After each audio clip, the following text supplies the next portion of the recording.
نہیں ہوں. حضرت جبریل بن حیران ہے، مولا جتنے نبی جتنے رسول پیغمبر ان کے پاس تیری کتاب لے کے گیا، صحائف لے کے گیا، ان کے حوالے کر آیا. اب معاملہ بڑا عجیب ہے.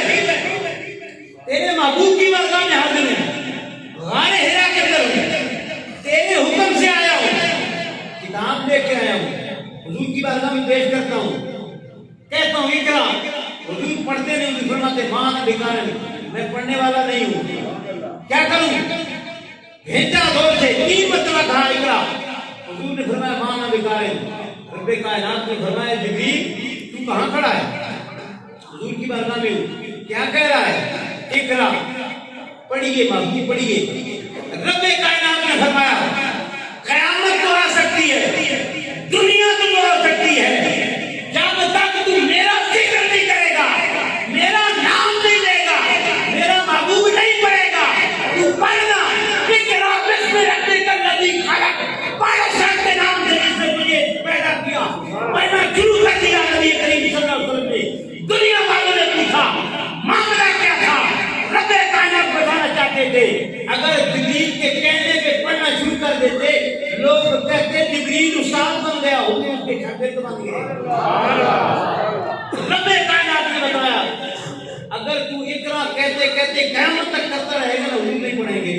میرا نام لینا پڑھا اقرا بسم ربک الذی خلق، پڑھیے اس کے نام سے جس نے آپ کو تکلیف دیا، اس نے پڑھنا شروع کر دیا. مقصد یہ نہیں کہ امی ہے، آپ کو پڑھنا آتا نہیں ہے، آپ پڑھنا جانتے نہیں ہیں، آپ لکھنا جانتے نہیں ہیں. آپ پہ تو اللہ تبارک و تعالیٰ نے علم لدنی کی وعلم آدم الاسماء کلھا. اگر آدم علیہ السلام کو تمام ان کے اسماء سکھا دیے، وعلمک ما لم تکن تعلم وکان فضل اللہ علیک عظیما. حضور کے اتنا کرم فرمایا کہ جو کچھ اللہ تبارک و تعالیٰ نے سکھانا تھا وہ سارے کا سارا سکھا کے دنیا میں بھیج دیا. اب اگر اسی پہ ٹاپک میں گفتگو ہوتی ہے، وقت بڑا مختصر ہوتا ہے. آپ بھی تھکے ہوئے ہیں، میں بھی تھکا ہوا ہوں. جمعہ کو پڑھایا، پھر یہ رستہ رفتار سے آگے جو آئے عالمان والعظیم وہ دنیا کے گاؤں کا نام کیا ہے کہ رات بار نیا کر. پہلے بال کالے ہوتے ہیں، پھر سفید ہوتے ہیں، پھر جا کے رکھے ہوتے ہیں. رات تب ہوتا ہے وہ تو ختم ہونے پہ آتا ہی نہیں، جیسے کھڈے ہیں کہ روٹی پٹا ہوا تھا. بہرحال بات کرنے کا مقصد یہ ہے، میں اپنے جو ٹاپک میں نے مقرر کی ان کے حوالے سے 2 باتیں میں نے اور کرنی. اگر اسی پہ بات جب کرتی رہے کہ آپ امی بن کے آئے، آپ کا مقام و مرتبہ، تو بات آگے نکل جائے گی. آگے فرمایا امیین، آگے فرمایا باسط امیین رسولاً. اب یہ رسول عام مطلق نہیں فرمایا رسول، بلکہ فرمایا رسولاً.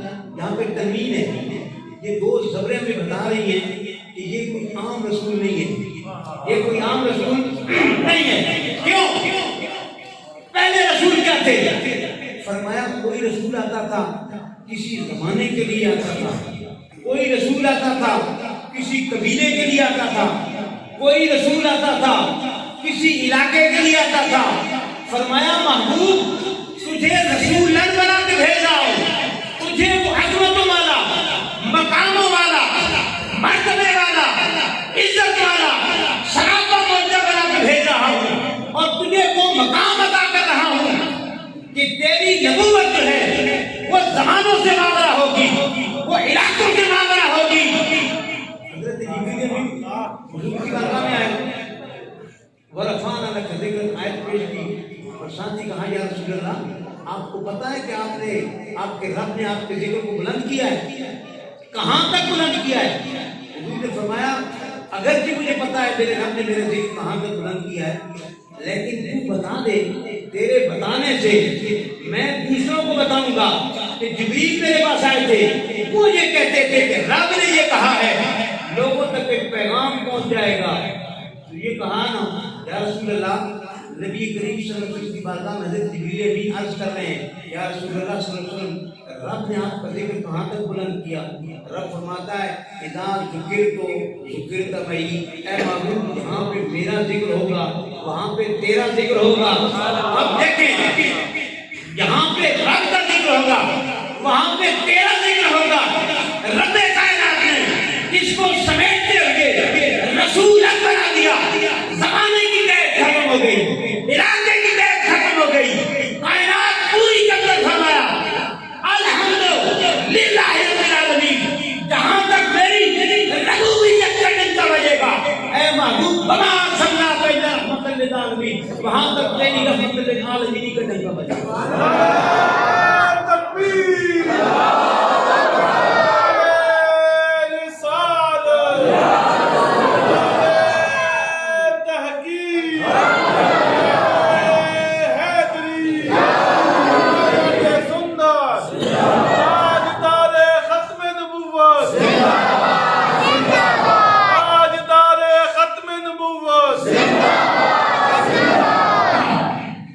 ایک بات بڑی خاص ہے اور اس کو تھوڑی سی آپ توجہ دیں۔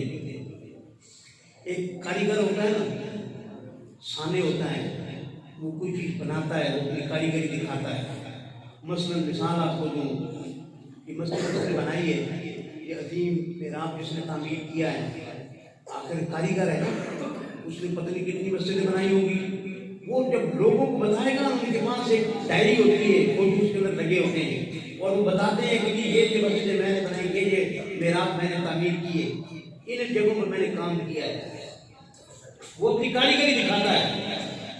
آگے چلتے جائیں، حضور چشتیہ کے سردار شیخ البخشائش حضرت شاہ کلیم اللہ جہاں آبادی مراد رحمۃ اللہ تعالیٰ نے، آپ کے دادا جان ہیں، آپ نے یہ بھی کاریگر تھے، انہوں نے بہت سارے اپنے چیزیں تعمیر کی، بڑے محل تعمیر کیے، بڑی جگہ تعمیر کی، لیکن آگرہ کا جو آگرہ کا جو قلعہ ہے نا، تاج محل ہے دہلی کا، اور آگرہ کا آگے جب تاج محل، وہ انہوں نے تعمیر کیا، وہ دنیا کے 7 عجوبوں میں سے ایک عجوبہ ہے، آج بھی اس کا وہ مقام ہے، لوگ حیران ہیں، ساری دنیا سے لوگ آتے ہیں اس کی کاریگری دیکھنے کے لیے۔ تو انہوں نے جتنے کام کیے نا، ان تمام کو سیمپل کے طور پہ پیش نہیں کریں گے، وہ کہیں گے آؤ اگر میری کاریگری دیکھنی ہے تو آگرہ کا تاج محل آ کے دیکھو، رب کائنات نے بتا دیا دنیا والوں کو، لوگوں میں نے کائنات ساری بنائی ہے، خالق ہوں، مالک ہوں، رازق ہوں، زمین و آسمان میں نے بنائے، عرش و کرسی میں نے بنائے، لیل و نہار میں نے بنائے، جتنے بیابان ہیں، دریا ہیں، وادیاں ہیں، سمندر ہیں، صحرا ہیں، کل کائنات کو میں نے بنایا، لیکن کسی کو اپنی کاریگری کے طور پہ، شکل کے طور پہ پیش نہیں کیا۔ فرمایا اگر اس کائنات کے اندر میری کاریگری کا کوئی عجوبہ دیکھنا چاہتے ہو، میری کاریگری کا کمال دیکھنا چاہتے ہو، آؤ میرے پیارے محبوب نبی رحمت صلی اللہ علیہ وسلم کو دیکھو۔ میں نے گویا محمد کو بنا کے قلم توڑ دیا، محمد کو بنا کے سانچہ توڑ دیا۔ نبی رحمت صلی اللہ علیہ وسلم کا مقام و مرتبہ، اعلیٰ حضرت فرماتے ہیں کہ تیری نسل پاک میں ہے بچہ بچہ نور کا، تو ہے ہمیں نور تیرا سب گھرانہ نور کا۔ حضرت محترم رب کائنات نے فرمایا هو الذی، رب کون ہے، اللہ کون ہے؟ فرمایا اللہ وہ ہے بعث فی الامیین، جس نے امیوں کے اندر رسول عظمت والا رسول بھیجا ہے، عظمت والا رسول بھیجا ہے۔ عظمت تو کتنی عظمتیں ہیں، کتنا مقام ہے، کتنا مرتبہ ہے۔ فرمایا تنویر ہی تنویر ہے، جیسے ان سے بولتی قرآن کی تفسیر ہے، کہتی ہے یہ دنیا مصطفیٰ کو دیکھ کر کیسا ہوگا وہ قلم جس کی یہ تصویر ہے، کیسا ہوگا وہ مصور جس کی یہ تصویر ہے۔ حضرت محترم رب کائنات نے فرمایا آؤ اگر میری کاریگری کا شاہکار دیکھنا چاہتے ہو، اگر میری کاریگری کا سیمپل دیکھنا چاہتے ہو، کل کائنات کو میں نے بنایا لیکن کسی چیز کو سیمپل کے طور پر پیش نہیں کیا، اپنی توحید کی دلیل کے طور پہ اپنے پیارے محبوب کو بن کے بات آگے بڑھ گئی۔ فرمایا آدم سے لے کر عیسیٰ روح اللہ تک جتنے نبی آئے سارے اس بات کا اعلان کرتے گئے لا الہ الا اللہ تفلحون، لوگوں کہو اللہ ایک ہے کامیاب ہو جاؤ گے۔ لوگوں نے پوچھا ہوگا جس رب کی طرف آپ بلاتے ہیں کیا اس رب کو دیکھا ہے؟ نبی کریم صلی اللہ علیہ وسلم رب کائنات نے فرمایا معراج کی رات محبوب آ جا، میرا آقا جمال جہاں آرا دیکھ جا، اپنی سر کی آنکھوں سے دیکھ جا، اپنے قلب کی آنکھوں سے دیکھ جا، مشاہدہ کر جا، راز و نیاز کی باتیں کر جا، ان مقام و مرتبوں میں فائد ہو کے دنیا کے اندر جا، دنیا والوں کو کہے آدم سے عیسیٰ تک جتنے بھی آئے وہ یہ کہتے رہے لا الہ الا اللہ تفلحون، میں تمہیں کہتا ہوں لا الہ الا اللہ تفلحون۔ لوگوں نے پوچھا حضرت کو دیکھا ہے؟ فرمایا ہاں میں نے رب کا دیدار کیا ہے۔ اور پھر تکبیر، اللہ اکبر، رسالت یا رسول اللہ، رسالت یا رسول اللہ، تحقیق حیدری یا اہل سنت سیدی مرشدی یا آپ کا جوش جذبہ جو ہے بڑا گیدری ہے۔ اللہ تبارک و تعالیٰ یہاں پہ جو ارشاد فرما رہے ہیں نا، پیارے محبوب کا ذکر فرما رہے ہیں اور پھر محبوب دنیا والوں کو بتا رہے ہیں۔ بات آگے بڑھ گئی، حضور نے صرف یہ نہیں کہا، میں نے کہا نا کہ یہ آیات بینات جو ہیں یہ پیارے محبوب کی نبی رحمت صلی اللہ تعالیٰ علیہ وسلم کا مقام اور مرتبہ جو بیان کر رہی ہے، ان میں نبی کریم صلی اللہ تعالیٰ علیہ وسلم کا مقام مرتبہ کیسے بیان کر رہی ہے، اور ان میں یہ ذکر اللہ تبارک و تعالیٰ نے فرما دیا، فرمایا میری توحید کی دلیل اگر دیکھنی ہونا میرے پیارے محبوب کی بارگاہ میں آ جاؤ، توحید کی دلیل بن کے آئے، یعنی حضور کی بعثت جو تھی نا، حضور کی ولادت جو تھی وہ اللہ کی توحید کی دلیل بن گئی، بلکہ بات آگے بڑھ گئی۔ رب کائنات نے فرمایا محبوب دنیا کے اندر میری توحید کا اعلان اگر کرنا ہے تو کل ہو اللہ احد، اے محبوب تو کہہ دے وہ اللہ ایک ہے، تو کہہ دے وہ اللہ ایک ہے، جس کا میں جمال جہاں رہا اپنی آنکھوں سے مشاہدہ کر کے آیا ہوں، تو وہ اتنی عظمت والا رسول ہے۔ فرمایا بعث فی الامیین رسولا، رسول عظمت والا ہے۔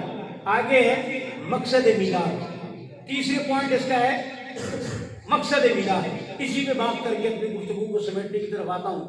مقصد میلاد اور ان آیات بینات میں پیغام جو ہے، مقصد آپ کے حوالے کرنا ہے۔ مقصد میلاد ایک تو میں نے شروع میں بیان کر دیا کہ مقصد میلاد ایک حضور کی رحمت کو اپنی طرف متوجہ کرنے، اور دوسرا مقصد میلاد یہاں پہ بتایا جا رہا ہے وہ آپ کے سامنے رکھنا ہے اور میسج آپ کے حوالے کر کے گفتگو کو سمیٹنا ہے۔ اللہ تبارک و تعالیٰ نے یہاں پہ نبی کریم صلی اللہ علیہ وسلم کے فرائض ذکر کیے، وہ 4 فرائض ہیں۔ کتنے؟ 4۔ پہلا فرض کیا ہے؟ یتلو علیہم آیاتہ، وہ قرآن کی آیات کی تلاوت کرتے ہیں۔ میرے نبی کیا کرتے ہیں؟ قرآن کی آیات کی تلاوت کرتے ہیں۔ آگے فرمایا وہ یزکیہم، ان کا تزکیہ کرتے ہیں، ان کے من کے اندر چھپی پلیتیوں کو دور کرتے ہیں۔ آگے فرمایا وَيُعَلِّمُهُمُ الْكِتَابَ وَالْحِکْمَةَ، اس کے بعد جب ان کا تزکیہ ہو جاتا ہے نا پھر انہیں علم و حکمت بھی سکھاتے ہیں، علم و حکمت سکھا دیتے ہیں۔ یہ میرے پیارے محبوب کی ڈیوٹی ہے اور اسی سے میں نے مقصد میلاد آپ کے سامنے رکھنا ہے۔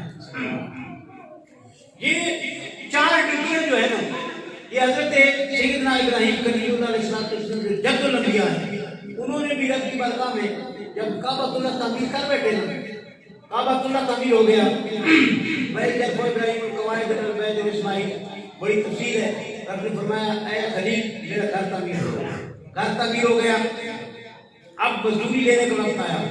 اللہ کا نبی ہے جو اللہ کے گھر کو تعمیر کر رہا ہے، اللہ کا نبی ہے جو سانس کر رہا ہے، گارا اٹھا کے دے رہا ہے، پتھر اٹھا کے دے رہا ہے، اور اس پتھر کے اوپر کھڑے ہو کر گھر کا تعمیر مکمل ہو گئی۔ تعمیر مکمل کرنے کے بعد مزدوری دینے کا وقت آیا نا، رب کی بارگاہ میں جو عرض کی حضرت سیدنا ابراہیم خلیل اللہ علیہ السلام نے پیغام دے دیا دنیا والوں کو، ہمیں بتا دیا اگر تمہیں اللہ توفیق دے اور کچھ نیکی تم سے ہو جائے، مثلا نماز تم پڑھ لو، زکات دے لو، ابھی ندیم صاحب آپ کے سامنے ذکر کر رہے تھے نا، رب کی توفیق سے اگر کوئی نیکی کر لو تو رب کی بارگاہ میں اس کی قبولیت کی دعا ضرور کرنا، ربنا تقبل منا، اے مولا یہ نیکی میری اپنی بارگاہ میں قبول فرما لے، اس نیکی کی قبولیت کی دعا رب کی بارگاہ میں ضرور کرنا، ربنا تقبل منا، آج بھی کے ساتھ کہنا اے مولا یہ نیکی میری اپنی بارگاہ میں قبول فرما لے۔